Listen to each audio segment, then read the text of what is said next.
What is up, y'all? It's your boy, the Renegade Enigma, doing another video, and in this video, I'm here to give you the results for the WWE's greatest Royal Rumble event.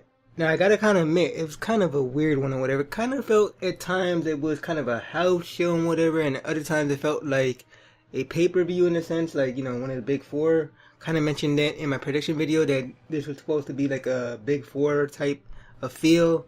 And at times it felt like that, but at other times it felt like it was, you know, just a bona fide house show and whatnot. All in all, pretty good show and whatever. Let's start off and whatever with the first match, which, you know, I mean, you would never think these two guys would be the first match of the card and whatever. But, you know, the very first match was John Cena going head to head with Triple H.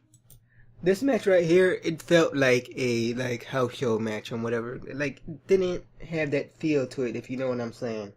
You know, like, it just felt odd to me. But, yeah, the end came when John Cena hit his finisher, the AA. For some reason, did a, like, slingshot into the corner. You know, grabbing Triple H's leg, then, like, sling him into the corner. And, like, caught him again, did another AA. 1, 2, 3, your winner here is John Cena. So, you know, kind of predicted that, you know, I mean, John Cena lost pretty quick at WrestleMania to The Undertaker. So, of course, he was going to win this, you know.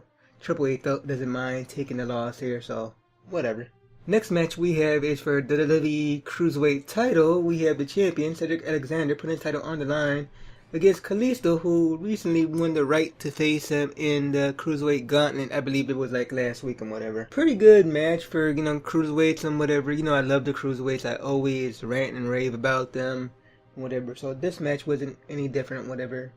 And yeah, the end came when Kalisto went for his Salida del Sol finisher and whatever, but halfway through, Cedric Alexander reversed it into his, I believe it's called the lumbar check, his finisher.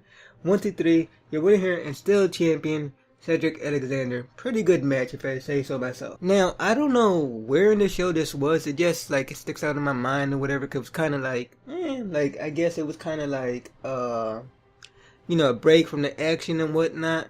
But, yeah, they had 4 guys from Saudi Arabia and whatever, from the, Performance Center and whatever. I call this segment Middle Eastern Tough Enough and whatever, because that's what it felt like. It kind of felt like a Tough Enough type of thing, whatever. They had 4 guys that were rookies and whatever, talking about how they're going to be wrestlers and whatever, represent Saudi Arabia and whatnot. When out of nowhere, you have Arya Daivari from 205 Live show up, but he wasn't alone. As a lot of you may know, he had an older brother that was in the business, Sean Daivari. He shows up and whatever with him, so like this is the first time in a while that they were together and whatever. So they're running down the crowd and whatever, cause you know they're from somewhere different, not Saudi Arabia. They're talking about their place is better and whatever, and they basically talk crap to these 4 like guys and whatever, and these 4 guys basically beat them up. You know, typical like kind of I guess comedy act here. Well, that was kind of a good thing. So look for these 4 guys to show up later in the future. And maybe Sean Daivari make a return to the WWE eventually. To team up with his brother eventually. So that would be kind of a cool thing here. But yeah, back to the action and whatnot, right? We had the finals for the Raw Tag Team Championship, which got vacant or whatever when Braun Strowman and Nicholas won the Tag Team Championship and had to vacate it.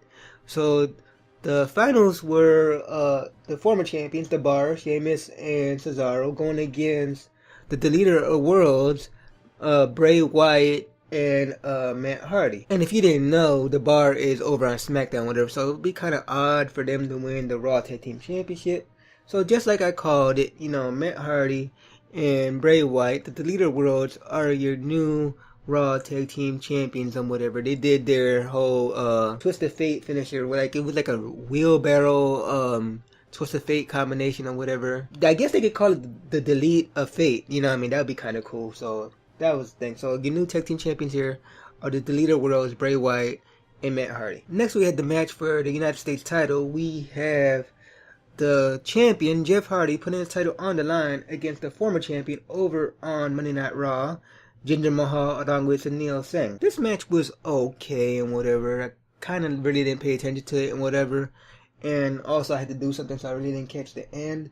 But I do know Jeff Hardy won or whatever. I believe he won with the Twisted Fate and Swanton Bomb and whatever. So you're winning here and still United States Champion Jeff Hardy. I believe at this point they went through like an intermission and whatever because they had to do prayer and whatever. I believe that was like a good 15 minutes and whatnot. So, you know, we went to like the stage where we had Byron Saxton, Booker T, Jerry King Lawler, and I believe JR, don't quote me on that, but there was a couple of people talking and whatever about the show and whatnot. So we had that for a few minutes. Pretty good, I guess. And then we went back to the action. We had, for the SmackDown Live Tag Team Championship, we had the Bludgeon Brothers, Harper and Rowan, going against the former champions, the Usos, Jimmy and Jay Uso. Long story short, Jimmy and Jay Uso got destroyed in this match and whatnot. You know, it was like a, let's say, 4-minute match, 5-minute match. And, you know, the Usos got destroyed and whatever. Your winners here and still tag team champions, the Bludgeon Brothers, Harper and Rowan. Next we have the match for the Intercontinental Championship in a 4-way ladder match. We have the champion, Seth Rollins, putting his title on the line against Finn Balor and SmackDown's Samoa Joe and The Miz. Now, I don't know, y'all. This match, like, it was good, but it didn't feel great like a ladder match should feel. This is another match that kind of felt like a house show, you know, so that was then pretty good and whatever. The end came. Finn Balor was reaching for the belt. He almost had it. Nobody else was in the ring. Seth Rollins was like taken out early and whatever. But lo and behold, no one noticed. Seth Rollins got up, did a springboard onto the ropes and whatever, and quickly climbed up the ladder. Did yoink, that type of thing. That's what it felt like and whatever. Took the belt and, you know, you see Finn Balor's face. He looks all distraught and like, oh my God, what happened? That type of thing. So, you know, your winner here and still champion is Seth Rollins. Next, we had the match for the WWE title. We have the champion, the phenomenal one, AJ Styles, putting his title on the line against Shinsuke Nakamura. This match was okay. I guess it's going to lead to like a third match or whatever because no one won.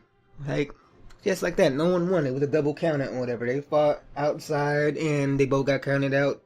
Nothing else to that and whatever. Although Nakamura did try his like uppercut to the balls and whatever, like try to take him out that way, but that didn't work. AJ kicked out, so yeah, that was a thing. So I guess they're gonna have a rematch after Backlash, or maybe Backlash itself. I don't know if AJ or Nakamura are booked or whatever for Backlash. So that's a thing.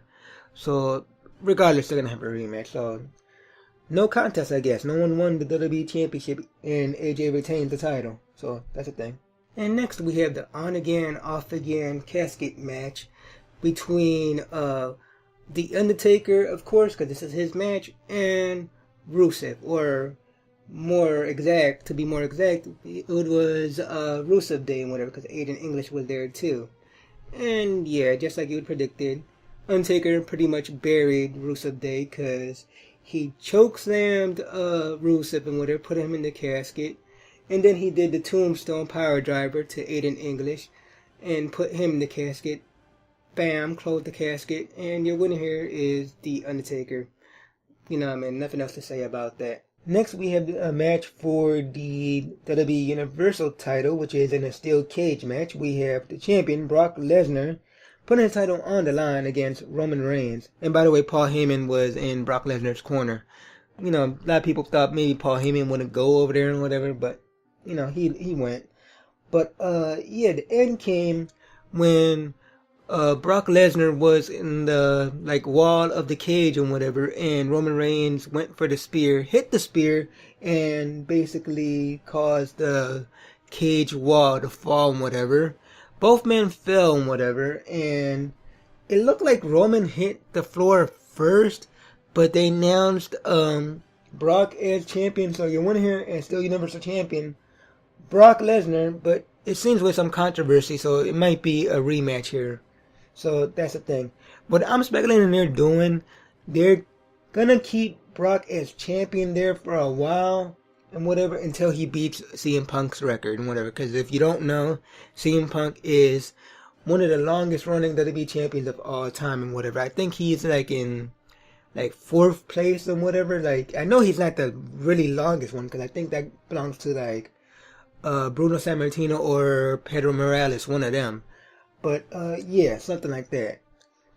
So I think the whole thing is for Brock to be CM Punk's record. So yeah, you went in here and new Universal Champion, well, rather, still Universal Champion, Brock Lesnar. And finally, the main event of the evening, we have the 50-man Royal Rumble match. The greatest Royal Rumble match, if you will.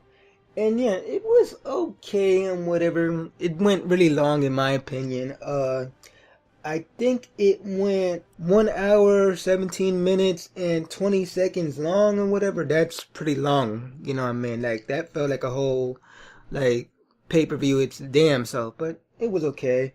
Funny enough, we didn't have nobody doing double duty. Like, so Triple H wasn't in it, John Cena wasn't in it, the Usos wasn't in it, Matt Hardy or Bray Wyatt weren't in it. Anybody who fought early in the night was not in this match. So, of course, we had returns. We had, like, Rey Mysterio, Great Khali. We knew about that already.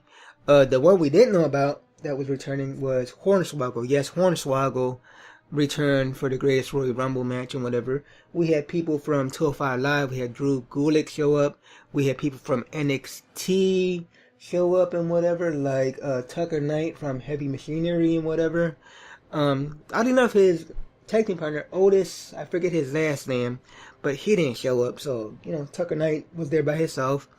We had people who we'd never seen before up until now. We had, and I forget their names right now. We had one guy that looked like Brodus Clay and whatever, like Brodus Clay's younger brother. We had another like sumo wrestler type guy, which apparently was trained by Aki Bono. If you don't know, Aki Bono was a sumo wrestler who went in against the Big Show in a sumo match and whatever, like a couple WrestleManias ago. So that was a thing. But yeah, we had all those and whatever. But we started off with Daniel Bryan, which is number 1 and whatever, which kind of scared me at first. I'm like, okay, they're starting off with him, so he's going to get screwed. Because, you know, that was my pick. And number 2, Dolph Ziggler.